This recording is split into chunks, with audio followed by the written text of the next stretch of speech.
Hello po mga kababayan, medyo lumalakas yung yung hampas ng hangin dito po sa amin. Yan o, naririnig po ninyo. Akyat tayo dito sa second floor. Pakita ko sa inyo, mga kababayan, medyo malakas na yung hampas ng hangin.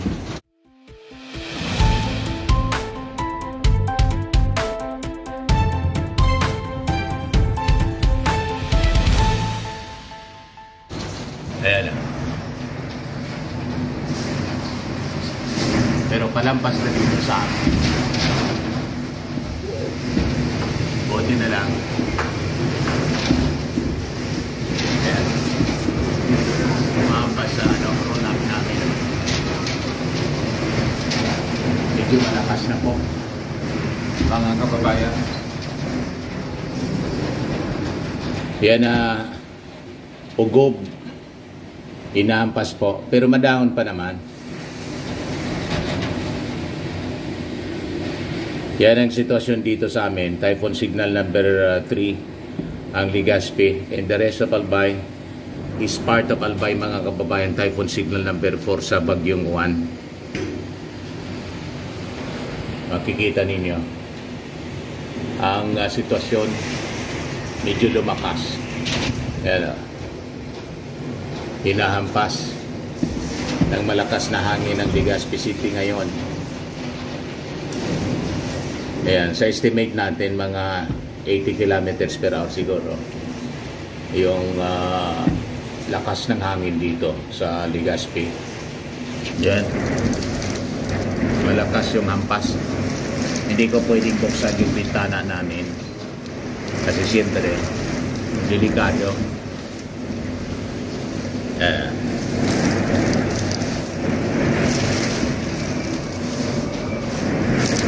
Grabe po, mga kababayan. At lumakas na rin, baka magbaha. Lumakas na rin po yung yung bagsak ng ulan, mga kababayan.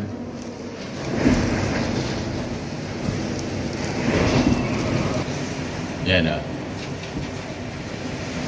Pero hindi pa man po, hindi pa man uubos yung hindi pa man nalalagas yung mga dahon nitong ugob.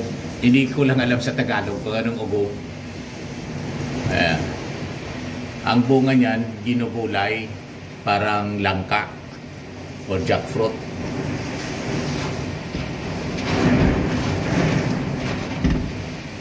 Wala ang taong lumalabas po kasi delikado.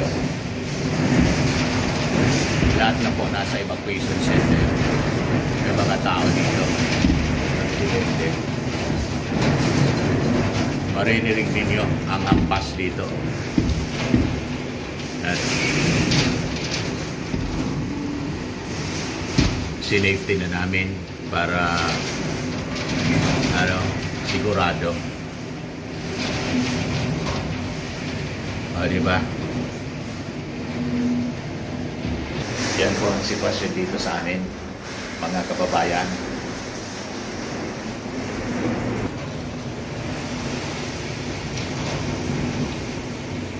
Burn out na dito sa amin, kaya lang kami, may solar power kami, kaya walang problema. Maririnig po ninyo yung ragobnob, yung tawag dito sa amin, parang tunog ng eroplano. Yung lakas ng hangin kasi sa taas, yung umahampas. And doon sa may parting Mayon Volcano, parang may tumutunog na thunderstorm, thunder po. Baka yung mga bato mula sa slope ng Mayon Volcano rumaragasa pababa, dala ng tubig baha po. Ito yung sitwasyon sa 3rd District of Albay, UAS. Halos zero visibility, wala ng tao. At mabuti naman, dati itong binabaha, wala pang tubig baha po. Ito mula sa 1st District of Albay, sa kanila typhoon signal number 4. Pero hindi masyadong malakas yung bagsak ng ulan. Breaking news sa report ng GMA.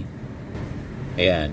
Work in government offices in NCR, CAR, and regions 1, 2, 3, 4, A, 4B, region 5, dito sa amin siya.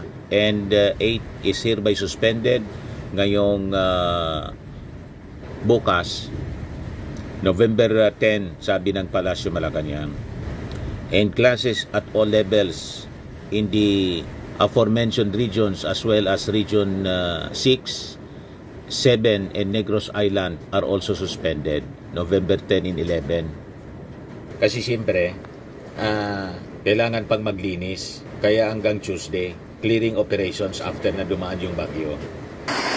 Ito yung sitwasyon sa Catanduanes. Kanina po, may storm surge. Yan. Storm surge. Pero may mga tao pa, oh. May mga tao sa gilid. Inabot na yung bahay ng storm surge, mga kababayan. Yan. Ito sa Kimantong Daraga, yung situation po. Medyo baha na rin po, oh. Yung kalsada po sa Kimantong Daraga, baha na rin po. Ayan po ang sitwasyon ng Typhoon 1, mga kababayan. Ito yung mga nauna nang bumagsak na mga kahoy sa Dilapas, Barangay Dilapas, Diraga, Albay. Yan po. Ito yung storm surge sa Baras, Catanduanes po, as reported by Manila Bulletin. Yan, umabot sa mga kabahayan po, storm surge. Courtesy of Danilin Manalo sa kanyang FB post, Baras, Catanduanes. Barangay Agban, Baras, Catanduanes. Ito yung Catanduanes po. Ito yung sitwasyon naman sa Tardisia, Ginubatan, Albay. Yan, malapit sa Mayon Volcano po. Yan ang lakas ng hangin, hampas ng Bagyong Juan dito po sa amin. 3rd District of Albay po siya. Yan ang image, mga kababayan, satellite image, talagang kasing laki ng Pilipinas ng Bagyong Juan. Yan ang mata ng bagyo. Matindi po. Ito naman sa Santo Domingo, Vera, Catanduanes. Yan ang current location, situation, mga kababayan, ng Super Typhoon 1. Nasa taas na siya ng Catanduanes, papunta na siya sa Northern Luzon, mga kababayan. Ito yung kanina na sitwasyon sa Pulangi, Albay, 3rd District of Albay, bahang-ba na din sa kalsada. Sentro mismo siya, mga kababayan. Kanina siyang 9:55 in the morning, 1 hour ago. Ito yung sitwasyon sa Vera, Catanduanes, na nasa typhoon signal number 5 sila ngayon. Talagang malakas ang tinamaan yung Catanduanes ng malakas na hangin. Ito naman sa Bulan, Sorsogon kanina na madaling araw, baha na po, mga kababayan. Kanina pa na madaling araw, mataas yung tubig sa Bulan, Sorsogon. Ito yung matindi sa Purok 4 sa Masarawag, Ginubatan, Albay. Talagang matindi. Nasa siya po ng Mayon Volcano. Nasa slope na kasi siya ng Mayon Volcano. Yan na tubig na yan po, galing mismo sa sa slope ng Mayon Volcano. Ganyan katindi ang ragasa ng tubig po. You see, nakakatakot talaga po. Pero yung mga tao dyan, hindi pa rin umaalis. Tingnan ninyo. May nakakuha pa nga ng video. Sa kalsada po siya. Kalsada itong dinadaanan mismo. Paulit-ulit na siyang dinadaanan po ng baha. Pero yung mga tao hindi pa rin umaalis. Sabi ko nga, permanent relocation ang kailangan nila dyan, mga kababayan. Kasi mahirap nang baguhin yung direksyon ng tubig, mga kababayan.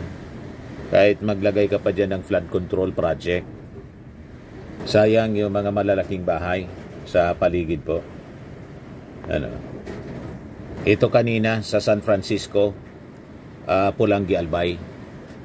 Mataas yung tubig, mga kababayan, kanina. Yan, hanggang ngayon, binabaha sila, San Francisco.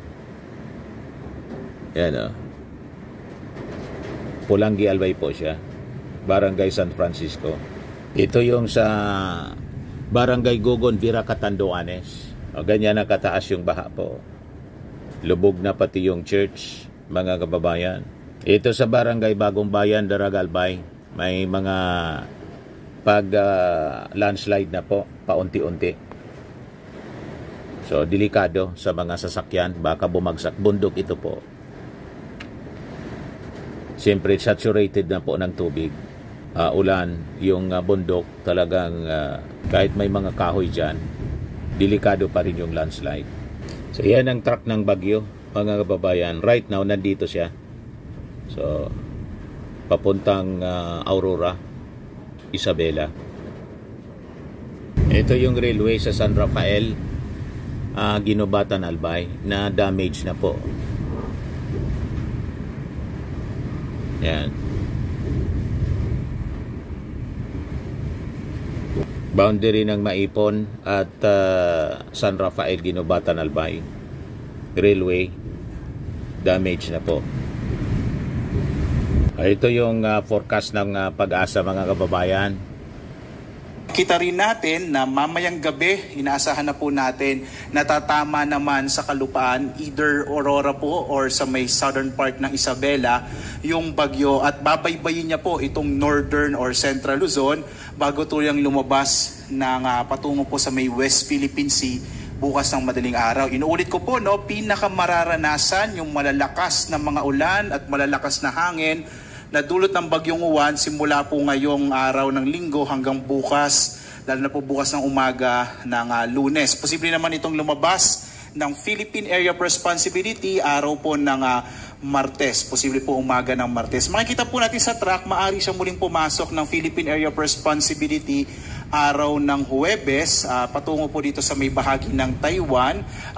Sa ngayon po, patuloy pa natin itong i-monitor at kung makaka-apekto pa ito sa ating bansa. So posible po siyang pumasok muli ng PAR ng Huwebes, pero by Friday ay muling lalabas. So maaari rin siyang tumama sa may bahagi ng Taiwan bilang isang severe tropical storm category na bagyo.